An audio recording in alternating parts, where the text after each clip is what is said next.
Et bienvenue à Histoire de passer le temps en ce vendredi 11 décembre. Est-ce que vous l'entendez? C'est le temps des fêtes qui approche, qui arrive. Et c'est festif. Avec nous aujourd'hui en studio, Julien Lehoux. Bonjour Julien. Bonjour Elliot, comment ça va? Ça va. Tu vas nous parler donc aujourd'hui d'un bidonville fortifié de Hong Kong. Exactement. Kowloon, c'est ça? Je sais pas cantonné ou quoi que ce soit, mais Kowloon, je pense que ça se prononce. D'accord. En deuxième partie, ce sera Kin Liu Hun, qui viendra nous parler des réfugiés du Haeong. Et enfin, on terminera avec Joël Bonchamp-Moffett qui viendra nous parler de la cession du Canada par la France à l'issue de la guerre de 7 ans. Et en studio aujourd'hui, pour nous mettre en onde, Charles Bernard. Comment vas-tu, Charles? Ça va très bien, merci. Mais mon nom de famille, c'est Bénard et non pas Bernard. Et voilà, ça fallait bien commencer par une erreur quelque part. Ça commence bien. Écoute, Charles, ça m'a pris des années avant de comprendre que ton nom, c'était Bénard et non Bernard. J'ai eu un chèque de paye sur lequel, pendant 5 ans, ça a été écrit Bernard. Donc, peut-être que je vais considérer changer de nom. Ouais. En tout cas, sur cette magnifique erreur, nous allons enchaîner avec Julien. Julien, vas-y, parle-nous. Merci encore Elliot de me recevoir encore une fois en ondes, ça fait quand même quelques fois maintenant. Pour ma chronique aujourd'hui, comme tu l'as mentionné, je vais parler du bidonville fortifié de Kowloon en Hong Kong. Puis bon, un bidon fortifié, ça sonne drôle d'un coup, je l'admets. Mais en fait, ce que je veux parler, c'est d'un quartier populaire qui va réellement se transformer en ville recluse où l'environnement nous rappellerait carrément les décors de Blade Runner. Et là, je te tends la perche. Qu'est-ce qui est sorti récemment en termes de jeux vidéo? Je sais pas. Je crois qu'on parle de Among Us, c'est ça? Oui, surtout, ouais, c'est ça. Among Us, c'est ça que je parlais. Bien sûr que non, Cyberpunk 2077. En fait, pour vous donner une idée de la taille du quartier, Hong Kong, comme territoire, est aussi gros que Laval. Et le quartier de Kowloon va occuper quelques acres. Je ne sais pas, seulement 3, en fait. Et j'ai regardé avant de faire ma chronique, mais Laval, au grand complet, en ce moment, habite plus de 48 000 personnes. Et là, combien tu penses qu'il y avait de personnes à Kowloon, à son pic? On va dire qu'il y en avait 40 000, 50 000? 50 000, c'est exactement ça. En accueillant 50 000 habitants à lui seul, le bidonville fortifié de Kowloon va devenir un véritable cauchemar urbain pour le gouvernement de Hong Kong. Donc, pour ma chronique aujourd'hui, je vais vous parler de la formation du bidonville après la Deuxième Guerre mondiale, de la vie des habitants à l'intérieur, et puis de sa démolition dans les années 90. En fait, pour faire une mise en contexte, c'est quelque chose que j'en avais déjà parlé dans ma chronique du 20 décembre 2019 sur l'incendie du bidonville de Shek Kip Mei. On est vraiment pas très loin en termes de cas spatio-temporel. Mais bon, histoire de faire un rappel ici, Hong Kong, après la Deuxième Guerre mondiale, va vivre d'importantes vagues de migration à cause des nombreuses guerres en Chine, la Deuxième Guerre mondiale, les guerres civiles. Et la grande majorité des réfugiés chinois, ceux-ci cherchent un endroit sécuritaire pour fuir la misère sur le continent. Il faut venir rappeler qu'Hong Kong, à ce moment-là, c'est une colonie anglaise. Et oui, exactement, oui. Puis, c'est une colonie anglaise, et comme je mentionnais, c'est une colonie qui est vraiment petite en termes de territoire et vraiment aucunement en mesure d'accueillir autant de gens d'un coup. De fait, la petite colonie va assister à l'apparition de plusieurs quartiers de bidonville un peu partout sur son territoire. Et l'un d'eux est la péninsule de Kowloon. Pour faire un petit cours de géographie, Kowloon fait la jonction terrestre entre la colonie de Hong Kong et la Chine continentale. Et Kowloon est une ville à part entière. Et à l'intérieur de celle-ci se trouve une enclave chinoise au beau milieu. Et je rappelle, en fait, une enclave, c'est un territoire indépendant qui est entouré d'un autre. Donc, Elliot, par exemple, le Vatican, c'est une enclave. C'est une enclave. Et en 1898, quand une majeure partie des nouveaux territoires qui entourent Hong Kong est cédée à la Grande-Bretagne, celle-ci laisse une petite enclave à la Chine, le district de Kowloon. Donc, on a la péninsule de Kowloon, la ville de Kowloon et aussi le district. Et ce district-là va être de fait séparé du reste de la ville. Donc, avant la Deuxième Guerre mondiale, le district était d'abord une base militaire chinoise, mais celle-ci est rapidement abandonnée et le statut légal du district va être longtemps débattu entre la Chine, qui, je le rappelle, est en pleine guerre civile, et la Grande-Bretagne, qui peine à déterminer qui gère vraiment l'enclave. Donc, lorsque les premières vagues de réfugiés atteignent la colonie, plusieurs d'entre eux s'installent par inadvertance au district de Kowloon, fondant d'abord un premier camp. Le gouvernement britannique est d'abord embêté par la venue de ces gens, mais décide ultimement de laisser la juridiction du district à la Chine, comme elle le demandait. Ce qui fait que pendant des nombreuses années, la Chine, qui était supposée s'occuper du district, faisait pas grand-chose. Ce qui faisait qu'il y avait encore une fois beaucoup de réfugiés qui se rendaient dans le camp et qui le faisaient agrandir. En 1950, il y a un feu qui ravage tout le bidonville. Et les Britanniques, en pleine politique de logement, et encore une fois, je me réfère à ma chronique du 20 décembre 2019, réaménagent les installations pour construire des immeubles d'habitation. Cependant, le district et la venue des réfugiés sera loin d'être maîtrisés. Les immeubles de logement construits sont loin d'être suffisants devant la demande massive des réfugiés. Et les vagues d'immigration ne s'arrêtent pas pour autant. De fait, le district de Kowloon va voir son panorama complètement changer avec des milliers de taudis et de baraques pour combler chaque espace entre les immeubles d'habitation jusqu'à augmenter carrément leur superficie et leur taille. Sans réglementation quant à la construction des immeubles au district, celui-ci en vient à occuper tout l'espace disponible dans l'enclave. Donc on arrive avec des scènes, par exemple, où est-ce que des compagnies de construction se rendent dans le district, ils n'ont pas de règles par rapport au gouvernement chinois, ils n'ont pas de règles par rapport au gouvernement britannique, sont payés directement par les propriétaires et font juste construire par-dessus les bâtiments qui existent déjà. Ce qui fait que les bâtiments vont carrément augmenter d'étages sans réglementation. En fait, pour faire une petite anecdote, à côté du district de Kowloon, a l'aéroport de Kai Tak. Je me rappelle bien, c'est bien le nom. Kai Tak est en pleine expansion. Il y a beaucoup d'avions qui commencent à atterrir et la seule raison pourquoi la Grande-Bretagne a commencé à intervenir dans le district de Kowloon, c'était pour stopper l'agrandissement des buildings parce que les aéroports peinaient à atterrir tellement les buildings étaient hauts. Et en plus de tout ça, comme j'ai mentionné, il y a beaucoup de réfugiés qui se rentraient dans le district, qui prenaient chaque petit espace disponible, que ce soit une petite ruelle, que ce soit un petit banc de parc ou peu importe, pour installer un taudis, ce qui là-dessus se rajoutait à un autre taudis, et ainsi de suite, ce qui faisait que les quelques acres du district étaient occupés quasiment à 100%. Et d'ailleurs, ces images-là qui ont beaucoup inspiré, je pense, dans la culture japonaise, la culture du manga, etc. Mm-hmm. Toutes les villes un peu cyberpunk, comme tu disais à l'ouverture de ta chronique. Vite comme ça, je pense par exemple à Akira. Voilà, Akira, Otomo, ouais, que ça a été Ghost vraiment... in the Shell, ou même plus récemment Psycho-Pass. Toutes ces espèces de taudis où il y a un appartement sur un appartement sur un appartement. Ah oui. Là-dessus, si je vais aller dans la référence un peu plus obscure, un de mes mangas de cyberpunk préférés, Blame, aussi, que c'est exactement le même concept. Mais bon, on va pas s'étendre davantage. Blame, c'est une planète quand même. Oui, c'est la planète. Enfin bref, on va en discuter après. La construction démesurée du district lui a valu l'appellation en cantonais de la ville des ténèbres. Et le nom n'est pas anodin. Parce qu'en effet, il y a plusieurs habitants du district qui étaient carrément coupés de la lumière du soleil. Les constructions étaient de telles que le quartier a pris une tournure complètement labyrinthique où l'accès de sortie et d'entrée était fortement limité. Cependant, les habitants ne manquent pas d'imagination et sont tout de même capables de subvenir à leurs besoins. En effet, le district va trouver plusieurs épiceries et d'autres commerces pour fournir les gens. On va même aussi retrouver des ateliers complets et dans des cas qui enfreignent carrément toutes les règles sanitaires possibles, j'ai trouvé des photos de boucheries. Donc, il y avait des ruelles, il y avait des quartiers d'habitation, on tournait une porte et on avait une vache qui était en train de se faire boucher par des ouvriers. Ce qui fait que les gens peuvent passer carrément leur vie entière dans le district qui était rendu complètement autosuffisant sans jamais le quitter ou même voir la lumière du soleil. Bon, évidemment, j'exagère peut-être un petit peu. Il y avait vraiment beaucoup de trafic entre le district de Kowloon et l'extérieur.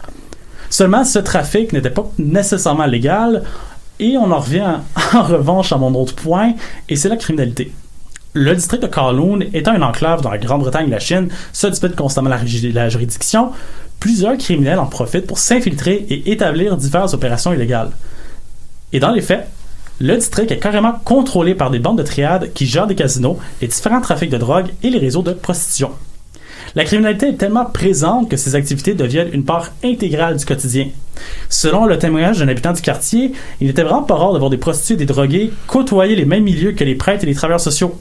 De même, dans des cas un peu plus saugrenus, c'était assez habituel que des centres d'enfance le jour, donc des garderies, se transformaient en bars de danseuses la nuit. C'est seulement au début des années 70 que la Grande-Bretagne va décider finalement de prendre en main le contrôle du district et qu'on va commencer à avoir des règles de police qui vont se donner parce qu'ils ne se donnaient vraiment pas avant ça. Et des règles de police, on parle des contingents de policiers, j'ai pas de chiffres en tête, mais c'est vraiment des très gros groupes de policiers qui se rendaient dans la colonie parce qu'y aller tout seul, c'était trop dangereux. Donc de 1973 à 1974, pour vous donner une idée, on va compter pour plus de 3500 règles de police dans le district qui vont procéder à plusieurs milliers d'arrestations et des saisies de drogue importants.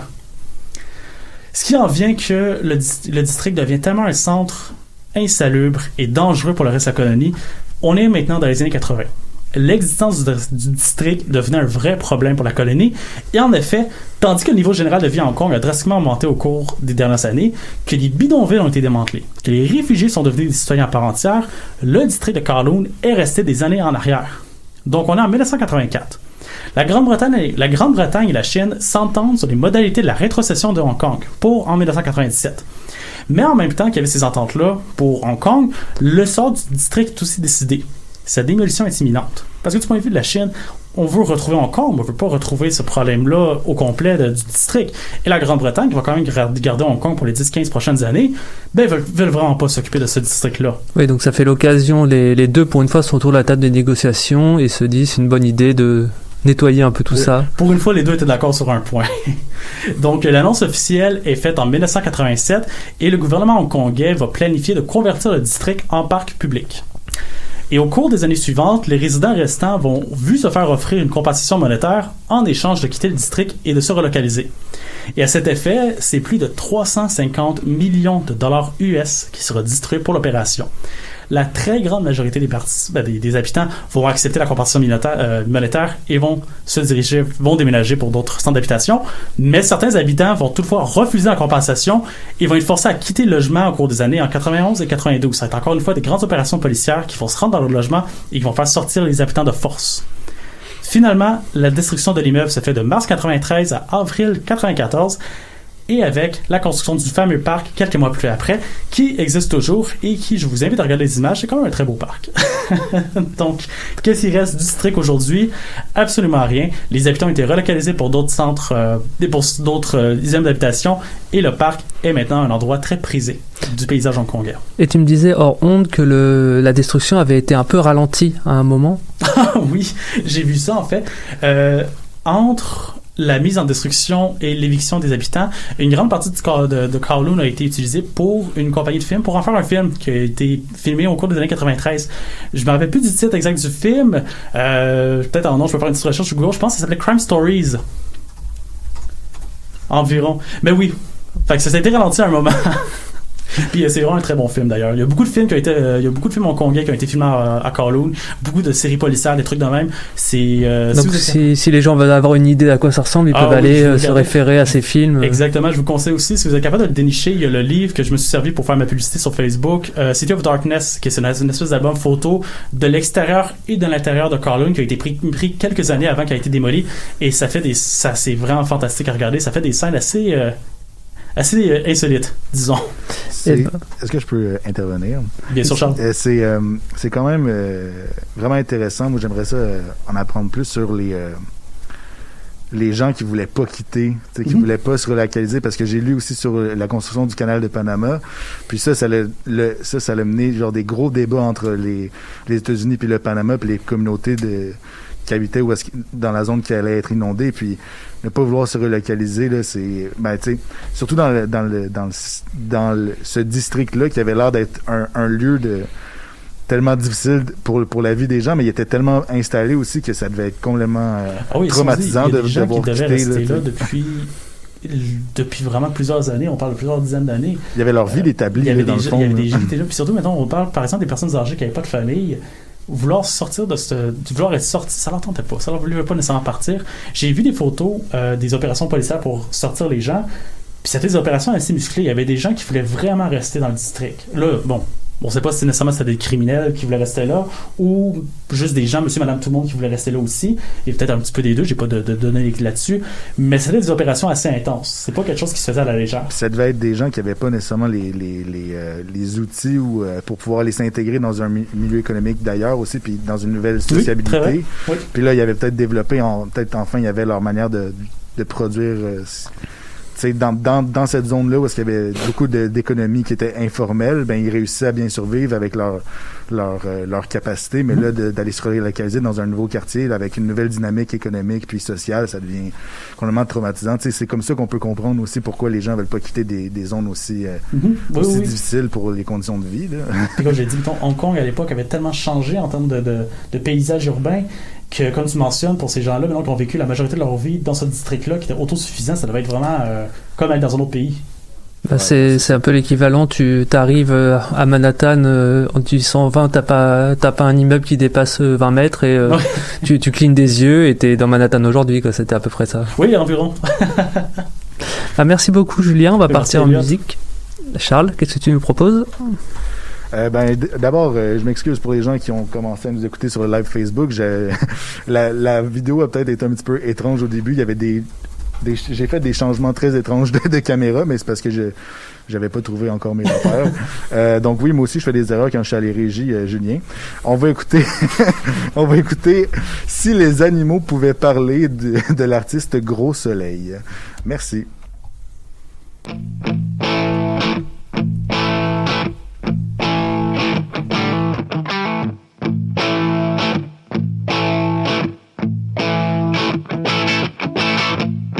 Au tout début, on se croisait de temps en temps sur les terres.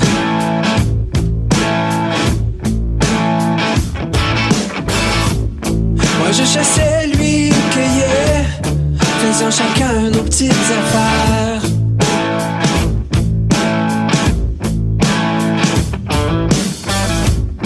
Puis le silex s'est affilé, s'est mis à trop faire de bébés. Passer de nomade à sédentaire, puis s'est approprié la terre.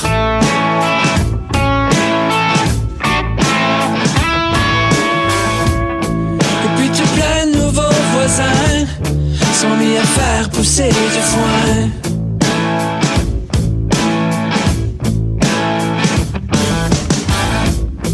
Les moulins et l'irrigation, la roue, le pont, les villes, ils sont devenus les maîtres de l'eau, les maîtres de l'eau.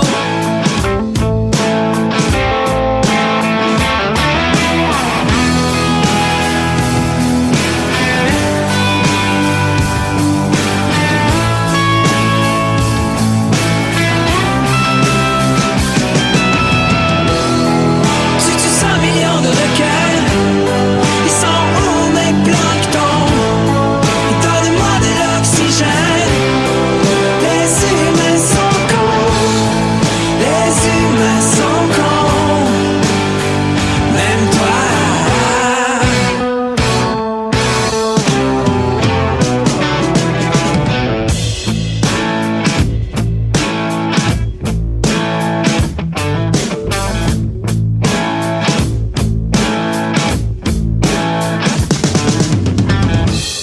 Sont rendus milliards et milliards. Ils ont même envahi les airs.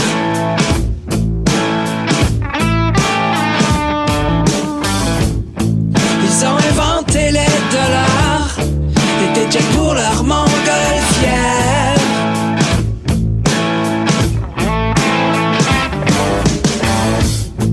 Enfin ils ont créé les banques pour brasser leurs grosses affaires et rouler avec des tanks sur ceux qui se mettent en travers de leurs idéaux, de leurs tripes d'ego. Et tombent les animaux.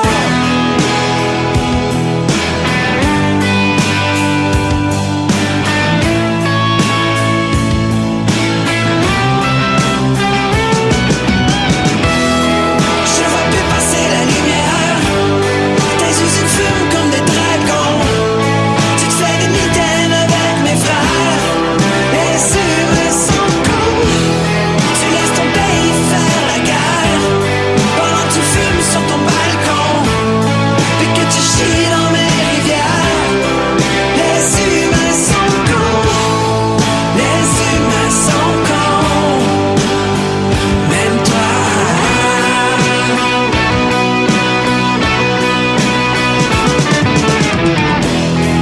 Les humains sont cons. Les humains sont cons. Les humains sont cons. Même moi. Et de retour à Histoire de passer le temps, et c'est Kin qui nous a rejoint en studio pour nous parler des réfugiés du Haeung c'est à toi, Kin. Merci Elliot. Bonjour tout le monde. Aujourd'hui, je vais vous parler de l'incident du Hai Hong que je décris pour mon mémoire de maîtrise. Cet incident débute en octobre 1968 quand le cargo quitte le Vietnam pour se diriger vers Port Klang en Malaisie, rempli de réfugiés vietnamiens. Donc le Hai Hong, c'est en fait un bateau. C'est Oui. ça, c'est un bateau de C'est un- réfugiés vietnamiens. C'est cela. Je vais expliquer un peu plus l'histoire de ça tantôt. Donc, depuis 1975, c'est une période très difficile pour les pays de l'Asie du Sud-Est, avec la montée au pouvoir de régimes communistes au Vietnam, Laos et Cambodge. C'est que la souffrance est très immense à cause de la répression politique, des massacres et des famines. Cela provoque une importante crise de réfugiés qu'on appelle la crise des réfugiés indo-chinois. Au Vietnam, les conditions sont si terribles que les réfugiés affirment préférer mourir en haute mer plutôt que de rester au Vietnam. Les estimations parlent d'un total de 3 millions de personnes qui vont quitter ces trois pays-là, dont 1 million de Vietnamiens qui vont quitter le Vietnam par la mer. C'est ce qu'on a appelé les boat people, en fait. Exactement. Donc, ces gens-là vont quitter le Vietnam ou les autres pays dans des embarcations de fortune ou des navires désuets. Une fois qu'ils sont sur les mers, ils doivent faire face à de nombreux dangers, comme la météo, les pirates thaïlandais, les conditions difficiles des navires surchargés et désuets, et j'en saute. Une fois qu'ils ont bravé ces dangers, ils se retrouvent dans les pays avoisinants, qui comprennent l'Indonésie, la Malaisie, Taïwan, les Philippines, ainsi que Hong Kong. Malheureusement, ce qui arrive, c'est qu'il y a tellement de réfugiés que tous ces pays-là sont rapidement submergés, puisque les camps qu'ils ouvrent se remplissent extrêmement rapidement et où les conditions sanitaires laissent grandement à désirer. De plus, ils n'ont tout simplement pas les moyens pour héberger les nouveaux arrivants. Ça, c'est souvent des pays ce qu'on appelait à l'époque les pays en voie de développement, et donc forcément, ils n'ont pas de ressources à allouer assez Exactement. pour accueillir convenablement les réfugiés. Exactement. Et c'est dans ce contexte que l'incident du Hai Hong arrive. Le Hai Hong, en fait, c'est un vieux cargo désuet qui est destiné à la ferraille, mais qui a été repris par un syndicat criminel d'Hong Kong pour faire de la contrebande. Il décide, dans le fond, le syndicat décide d'accoster le navire au Vietnam, où est-ce qu'ils embarquent 2500 personnes à bord. Et là-dessus, il y a 1300 personnes que c'est littéralement le gouvernement vietnamien qui leur dit « Vous les prenez ou else ». Et parmi ça, parmi les 2500 personnes, il y a également 1280 enfants. Chaque réfugié paie 16 lingots d'or, soit 3200 $ US pour une place à bord. C'est une somme considérable. Et il brave le typhon Rita, mais ses moteurs tombent en panne avant de dériver vers la Malaisie. Et le Hai Hong arrive à Port Klang le 9 novembre 1978. À leur arrivée, ils sont immédiatement bloqués par les autorités malaisiennes. Le pays, qui est saturé de réfugiés selon le gouvernement, et refuse d'admettre ces réfugiés-là, et en fait refuse même de considérer que les réfugiés sont des réfugiés parce qu'ils ont payé leur place à bord. Il menace de remorquer le vieux cargo au large de Port Klang et de le laisser couler avec tous les passagers à bord si la communauté internationale n'agit pas pour aider les réfugiés du Hai Hong. La communauté internationale hésite à aider parce qu'elle ne veut pas encourager les groupes criminels qui profitent de la crise. Les réfugiés sont tellement désespérés à ne pas retourner au Vietnam qu'ils vont finir par saboter les moteurs du navire. Les conditions à bord se détériorent rapidement parce que le navire est surchargé, les réfugiés se marchent sur les uns sur les autres, la chaleur est accablante, c'est très humide, mais ils reçoivent de l'aide de la Croix-Rouge et du Croissant-Rouge. Donc, alors que les événements se déroulent justement alors que le Hai Hong arrive et se fait refuser, il y a des journalistes internationaux qui sont sur place et qui sont témoins de tout ça. Donc, ils réussissent à monter à bord et sont horrifiés par les conditions à bord. Ils décrivent la misère qu'endurent les réfugiés et dénoncent les actions des autorités malaisiennes. Ils décrivent que les gens sont malades, qu'ils ont des problèmes de peau et d'hygiène parce qu'ils ne se sont pas lavés depuis des semaines.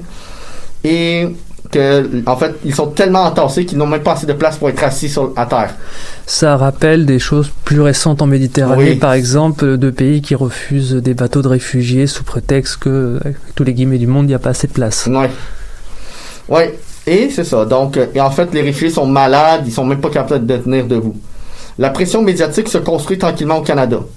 Les journalistes canadiens, en fait, commencent à demander au gouvernement canadien si des plans sont en cours de préparation pour aider ces réfugiés, tandis que des éditorialistes, comme par exemple de Toronto, dénoncent l'inaction comme étant inhumaine. Cette pression pousse les fonctionnaires canadiens et le ministre fédéral de l'immigration, Bud Cullen, à dresser des plans d'urgence pour assister les réfugiés.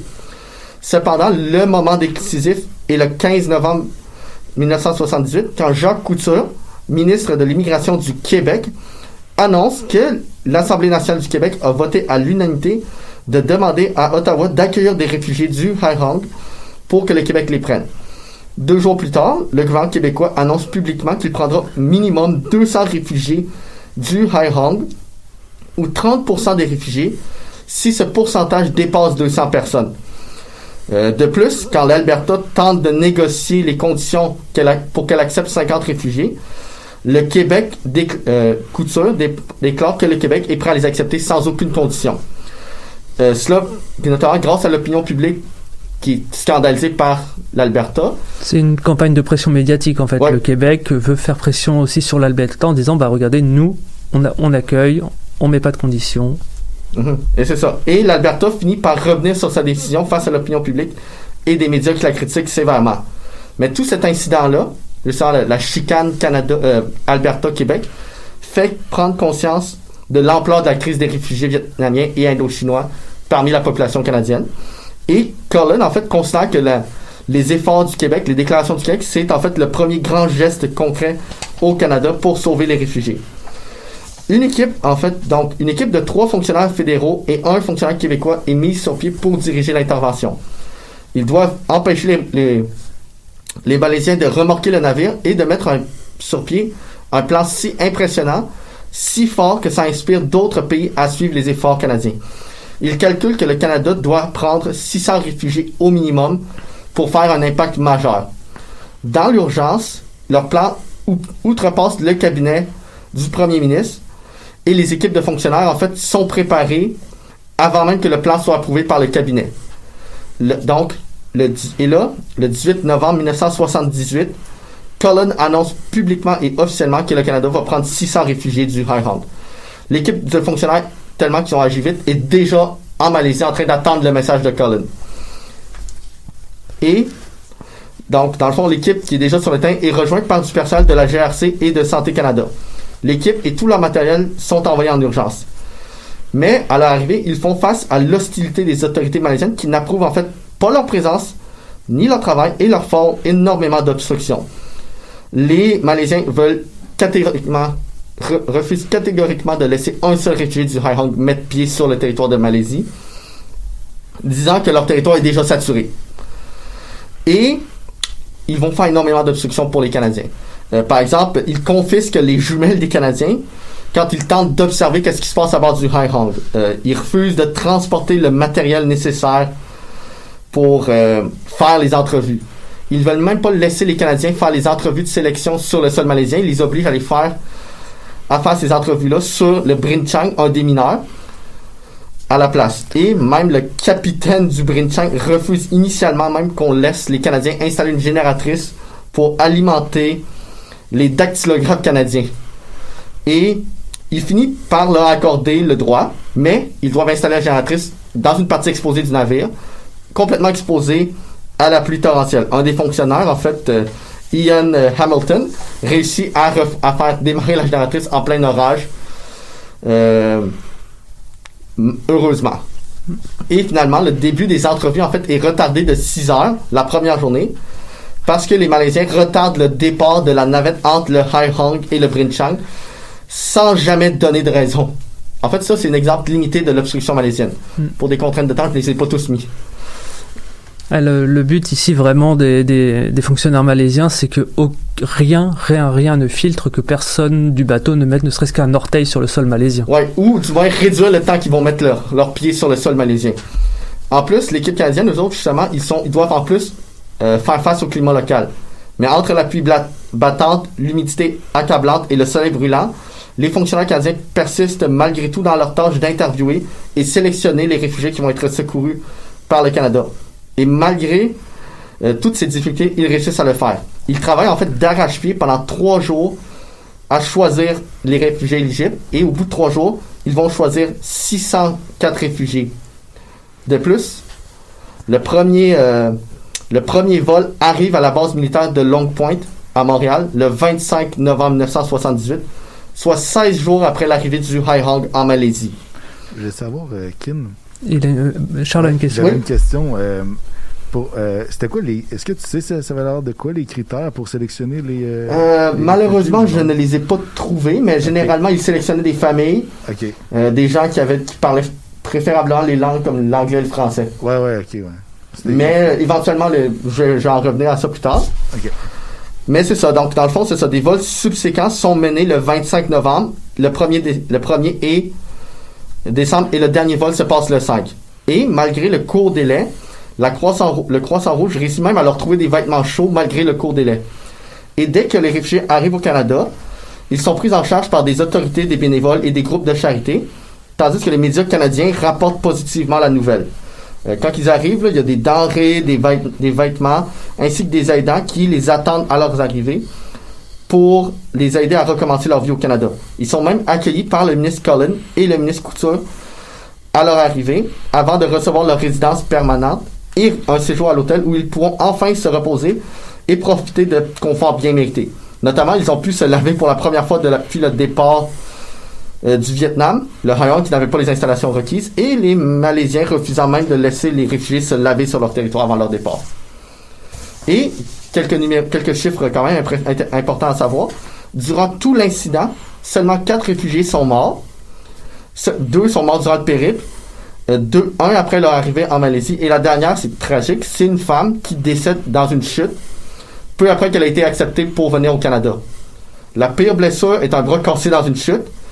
Le plus jeune réfugié accepté est un bébé qui est né durant la crise sur le navire, tandis que la plus vieille est une femme de 82 ans. Le plus important également, c'est que les efforts canadiens inspirent d'autres pays à agir dans l'incident. Les Américains prennent 897 réfugiés du navire, tandis que l'Allemagne de l'Ouest prend 657. Finalement, quant au navire lui-même, il finit par être mis aux enchères après que tous les réfugiés aient été évacués, mais finit par sombrer le 24 mai 1981 au large de Port Klang. Mais l'incident du Hainan laisse un impact profond au Canada. Après l'arrivée des réfugiés du Hainan, la société canadienne s'intéresse au sort des réfugiés vietnamiens et indo-chinois, notamment grâce aux journalistes qui rapportent justement toutes les difficultés immenses que les boat people affrontent dans leur fuite sur les hautes mers. De nombreux groupes particuliers, différents gouvernements, autant municipal, provincial que fédéral, décident d'agir pour sauver plus de réfugiés. Le gouvernement fédéral, en fait, crée un plan pour les réfugiés à la fin de 1978 et débloque 4,5 millions de dollars pour aider les réfugiés, tandis que le Québec s'engage à prendre minimum 80% des réfugiés vietnamiens de 1979. Cependant, le plus grand héritage du Hainan arrive le 18 juillet 1979, quand le gouvernement progressiste conservateur de Joe Clark annonce durant la conférence de Genève sur les réfugiés indo-chinois que le Canada va en fait admettre 50 000 réfugiés et met au défi les autres pays participant à la conférence de suivre les efforts canadiens. Le Canada remplit très facilement ce défi avec 28 000 réfugiés accueillis en janvier 1980. De plus, quand le gouvernement Clark est battu durant les élections de 1980, le gouvernement Trudeau, qui retourne au pouvoir, et le ministre de l'Immigration, Lloyd Axworthy, décident en fait d'augmenter la cible de réfugiés à accueillir à 60 000 réfugiés. Les derniers réfugiés, justement, qui seront pris dans ce programme-là, dans ce plan-là, c'est 2 frères cambodgiens qui arrivent avec leur famille à Montréal le 8 décembre 1980. Tous ces efforts-là, découlés justement de l'incident du Hainan, fait en sorte que le Canada, en fait, devient le pays qui a accueilli le plus de réfugiés par rapport à sa population et jette les bases pour les communautés sud-est asiatiques au Canada et inspire également d'autres pays à redoubler leurs efforts pour sauver les réfugiés indo-chinois. Je te remercie beaucoup, Kin. C'est vrai que du coup, ça me fait penser qu'en 79, le président français Giscard, qui est décédé la semaine dernière, avait initié un programme d'accueil pour les boat people. Donc du coup, sûrement motivé par ce que tu viens de nous raconter aux Nations Unies. Je te remercie beaucoup. Merci beaucoup de m'avoir accueilli aujourd'hui. C'est notre plaisir. Charles, qu'est-ce qu'on met comme musique pour continuer? On écoute le Queens du groupe Plants and Animals.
Le jour se confond avec la nuit. Chaque jour et chaque nuit. Baby, don't you laugh, 'cause hearts get broken like that. Oh baby, don't you laugh, 'cause hearts get broken like that. Baby, don't you laugh, 'cause hearts get broken like that. Oh, baby, don't you laugh, 'cause hearts get broken like that.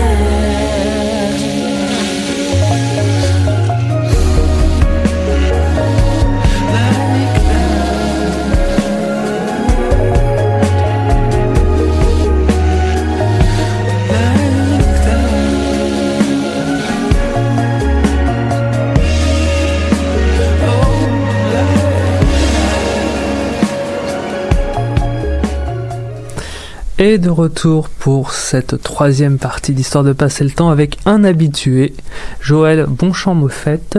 Joël, de quoi tu nous parles aujourd'hui? Ben bonjour Elliot en partant. Aujourd'hui j'ai décidé de me plonger dans la première grande question historiographique canadienne. Dans notre cours d'histoire secondaire, on a généralement appris que Montcalm et Wolfe sont morts tous les deux sur les plaines d'Abraham et Québec a été prise en 1759. Bon. Pendant l'hiver, le chevalier de Lévis arrive à assiéger Québec.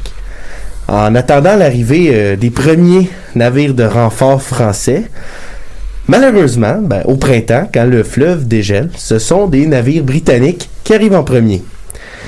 Est-ce que la France nous a abandonnés? J'ai décidé de répondre à cette question-là. Puis bon, je vais commencer ça simple, je vais commencer par la réponse. Ils nous ont abandonnés? Oui. Mais, parce qu'en histoire, il y a toujours un mais, c'était peut-être la meilleure décision à prendre et peut-être même aussi la seule. Bon, on commence par un bref récapitulatif. Entre 1754 et 1763, le monde est plongé dans une guerre qui, pour la première fois, couvre toute la planète. Ce qui lui mérite le nom de Première Guerre mondiale, ou plutôt son surnom. Ici, on la connaît sous plusieurs noms. Il y a le nom de guerre de 7 ans, la guerre de conquête ou encore le French and Indian War, plus aux États-Unis. Dans cette guerre, la France est alliée à l'Autriche et la Russie, et de l'autre côté, il y a la Grande-Bretagne qui est alliée à la Prusse et le Hanovre. On sait déjà donc qu'en 1759, Québec est prise et Montréal va être pris en 1760. Et donc, le Canada est entre les mains des Anglais. Pourtant, il n'y a rien qui est vraiment encore joué. Parce que au 18e siècle, il s'établit les bases d'une première vraie diplomatie entre les États européens. Oui, on se fait la guerre. Mais lorsque vient le temps de négocier les traités, tous les territoires sur Terre sont ouverts à être négociés. Par exemple, à la fin de la guerre de succession d'Autriche, en 1748, Louisbourg, qui avait été prise par les Anglais, est redonné aux Français. En échange, les Français redonnent les Pays-Bas autrichiens qu'ils avaient pris pendant la guerre. Les territoires ici sont plutôt vus comme des possessions personnelles de la couronne et non des nations en elles-mêmes. Dans la guerre de 7 ans, avec la taille immense du conflit, il va y avoir une première négociation à l'échelle de la planète entière. Et donc, il est important de se rappeler qu'il faut évaluer l'importance du Canada par rapport à l'Inde, le Sénégal, les Antilles françaises et la domination des mers. En effet, il est pratique par la diplomatie de maintenir un équilibre des puissances entre les nations européennes et de ne pas permettre à l'une d'entre elles d'avoir tout ou d'avoir rien. Mais du coup, c'est quoi la valeur du Canada à l'époque? Ça va toujours dépendre de la position des autres pays, justement. Et il faut dire que la position de la France à ce moment-là est très, très mauvaise, surtout à la fin de la guerre. Son alliance contestée avec l'Autriche en fait une puissance terrestre et réussit à prendre une partie importante du Hanovre, qui est le lieu d'origine du roi d'Angleterre, et aussi Minorque, qui est une île importante dans l'Atlantique, dans la Méditerranée, excusez-moi. Par contre, sur les mers, la France s'est complètement déclassée par la Grande-Bretagne. Elle a perdu le Canada, oui, mais justement, le Sénégal, des comptoirs en Inde, la Guadeloupe, Marie-Galante, Belle-Île et la Martinique sont toutes des îles très importantes. Puis c'est exactement à ce moment-là que la défaite du Canada fait très mal. Parce que la possession dans la guerre, c'est pas basé seulement sur l'honneur, ça a un impact dans les négociations. C'était envisageable d'échanger Minorque et les prises du Hanovre contre, par exemple, le Sénégal et les Antilles, un peu comme ça avait été fait 15 ans plus tôt. Il était donc demandé au gouverneur de conserver le Canada coûte que coûte, si ce n'est que pour servir de monnaie d'échange future, au minimum pour ne pas avoir à la regagner avec une main de poker vide. Il est important de se rappeler aussi que le Canada n'a pas vraiment à cette époque-là de valeur économique pour la France. On pense souvent que les fourrures valaient beaucoup, mais au final, ils sont surtout une façon d'entretenir un réseau d'alliances qui est très étendu avec les tribus autochtones du continent. La traite de fourrure, c'est donc une dépense géostratégique pour la France, et elle permet, grosso modo, de maintenir les 13 colonies et donc la Grande-Bretagne sur un pied d'alerte. Donc en gros, c'est d'une certaine manière un commerce subventionné pour maintenir une pression face aux autres colonies ennemies de l'autre côté de la frontière. Exactement. Et ils n'ont pas le choix parce que la population des 13 colonies est 20 fois plus élevée que celle du Canada. Et grâce à la crainte des Autochtones et la militarisation de la colonie, la Grande-Bretagne va devoir envoyer plus de 23 000 soldats en Amérique, alors que la France en envoie seulement 2300. Oui, donc un rapport de 1 à 10, et ils envoient quasiment autant de soldats qu'il y a de personnes dans leur colonie. Exactement, d'où la nécessité de maintenir cette alliance stratégique-là par la fourrure avec les tribus autochtones. Côté commercial, la seule vraie richesse du Canada pour la France, c'est les pêcheries de Terre-Neuve, qui sont évidemment pas à égalité avec l'importance du commerce triangulaire, la traite d'esclaves, et au Sénégal, la traite sucrière dans les Antilles.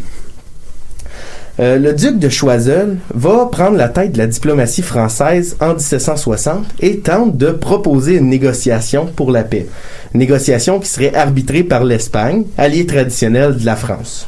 Il propose donc d'échanger la vallée du Saint-Laurent pour le Hanovre, qui ont réussi ou leur possession au Hanovre.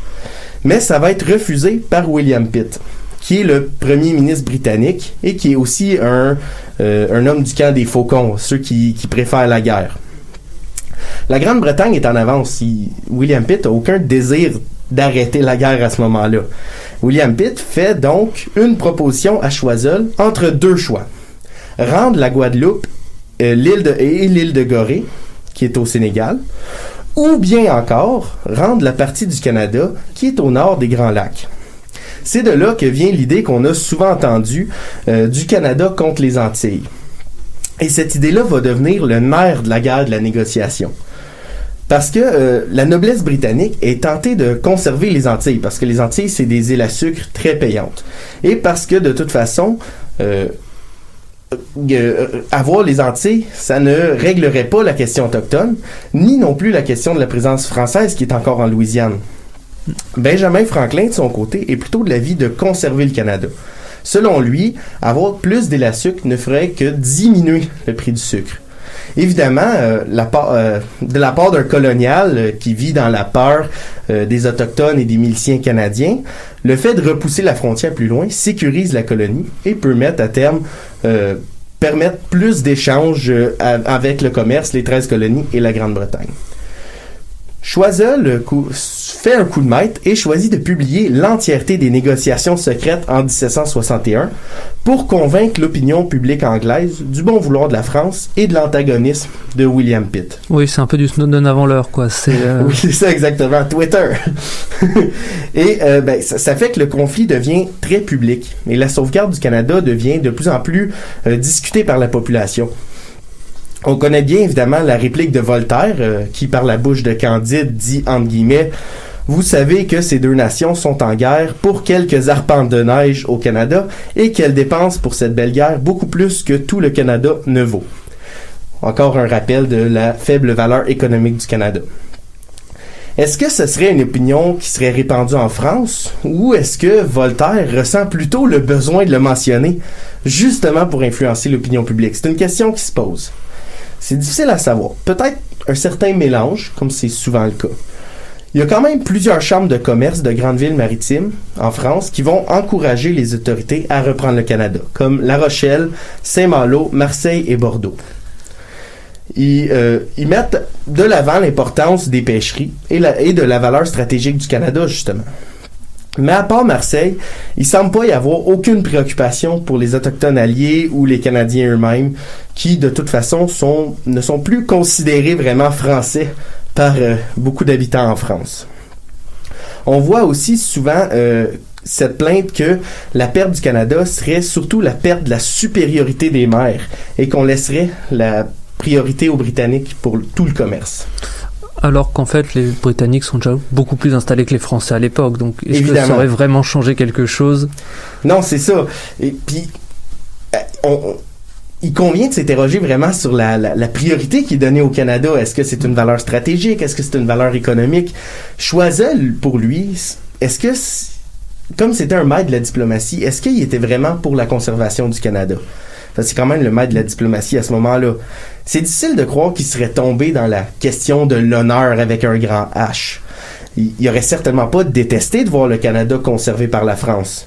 Mais moyennant le peu de poids de négociation qu'il a entre les mains, il doit absolument faire des choix difficiles et tenter de maintenir la France dans la meilleure position possible. Et pour ça, force est d'admettre que le Canada n'est pas une priorité. Pour répondre à ma question initiale, est-ce que la France a abandonné le Canada? Avec toutes ces informations-là, on se doit dire oui, absolument. C'est sûr. Pour les premiers historiens professionnels du Canada comme Lionel Groulx, Françoise Lejeune ou Guy Frégault, la France s'est repliée sur l'Europe. Elle a négligé le Canada et ce, dès les tout débuts de la colonie, ce qui est la raison de base pourquoi il y avait moins de gens au Canada que dans les 13 colonies. Mais il ne faut pas oublier non plus la position dans laquelle la France se trouve. Elle a une flotte qui est extrêmement difficile à manœuvrer parce qu'elle est toujours séparée entre les 3 mers qui composent les bordures de la France. Incapable d'utiliser toute sa flotte de la même façon que la Grande-Bretagne, les colonies sont dures à maintenir. Oui, si le Québec avait tenu, c'est possible que le Canada serait resté entre des mains françaises. Mais c'est aussi possible qu'il aurait été utilisé comme monnaie d'échange pour récupérer, par exemple, le Sénégal. Si on prend en compte les considérations économiques seulement, la France a eu un meilleur deal qu'elle aurait jamais pu l'espérer. Elle récupère de la Grande-Bretagne les droits de pêche dans le golfe du Saint-Laurent grâce à Saint-Pierre-et-Miquelon. Elle récupère aussi l'île de Gorée, à partir de laquelle elle peut continuer à exploiter le commerce des esclaves noirs. Les îles sucrières des Antilles, qui sont terriblement rentables, sont aussi récupérées. Elle récupère l'usage démilitarisé de comptoirs d'épices en Inde. Elle récupère aussi Belle-Île, qui est une île stratégique à la porte même du pays. Tout ça essentiellement en échange de Minorque, qui est une toute petite île à peine plus grande que Montréal. Elle doit aussi donner la Louisiane à l'Espagne pour la compenser pour son alliance qui lui a définitivement coûté très cher. Mais il n'y a aucun doute que Choiseul est très fier de son coup en termes de diplomatie, même si il n'y avait peut-être pas eu le choix. Parce que la Grande-Bretagne a été en fait extrêmement gentille avec la France, si je puis m'exprimer ainsi. William Pitt a quitté le pouvoir. Et à la fois le parti dirigeant et le nouveau roi sont plutôt en faveur de la paix. Il y a une espèce de presse d'arrêter la guerre qui coûte très cher à la Grande-Bretagne, comme les États-Unis sont très au courant. Grande gagnante de la guerre, elle aurait pu demander bien plus que le Canada. Mais la sagesse veut justement qu'on n'écrase pas un adversaire pour le voir se relever plus fâché dans quelques années. Compte d'ironie, en moins de 30 ans, les dettes de guerre auront coûté grandement aux deux pays avec les révolutions françaises et américaines. Enfin, cette guerre représente une perte pour un groupe en particulier, et c'est les Autochtones de la Nouvelle-France et de l'Amérique du Nord. Ils ont toujours profité de la balance du pouvoir sur le continent pour jouer les empires un contre l'autre. Avec la disparition de la France, ils deviennent plus susceptibles de voir leur territoire quadrillé par une série de traités territoriaux des Britanniques, puis des Américains, comme ce qu'on va voir arriver. 250 ans plus tard, c'est donc pas les Canadiens qui, malgré le traumatisme psychologique d'avoir été abandonnés par la France, ça va quand même être les Canadiens qui vont avoir tiré la meilleure paille des deux. Je te remercie Joël pour cette chronique très intéressante de cette ô combien ancienne mais importante question de l'historiographie canadienne. Et merci pour ta réponse, merci pour ta présence. Si les chroniques d'aujourd'hui vous ont plu, quelques petites suggestions comme d'habitude. Si la chronique de Julien sur Kowloon vous a intéressé, je vous renvoie aux précédentes chroniques de Julien, notamment celle de l'année dernière, en décembre de l'année dernière, tout simplement parce qu'il traite de ces sujets-là et de la colonie de Hong Kong. Si la chronique de Kin vous a intéressé, je vous conseille la chronique sur le racisme et l'immigration indienne aux États-Unis de Brinta Ganesha-Chandra, faite le 24 mai 2019 pour une autre vision d'une politique migratoire sur le continent nord-américain. Et enfin, si la chronique de Joël vous a intéressé, je vous renvoie vers la figure du Canadien français comme colonisé de Christine Chevalier-Caron, faite à ce micro le 25 mai 2018, pour la suite, d'une certaine manière, de la présence des Canadiens français au Canada. Je tiens à remercier Charles à la régie pour aujourd'hui, à remercier nos auditeurs et nos auditrices. Si vous voulez nous réécouter, je vous renvoie bien sûr vers les plateformes de balado-diffusion, Apple, Spotify, etc., etc., et notre chaîne YouTube sur laquelle nous continuons à mettre régulièrement les chroniques de l'émission. À la semaine prochaine sur choc.ca. Bonne semaine à toutes et à tous. Merci, au revoir.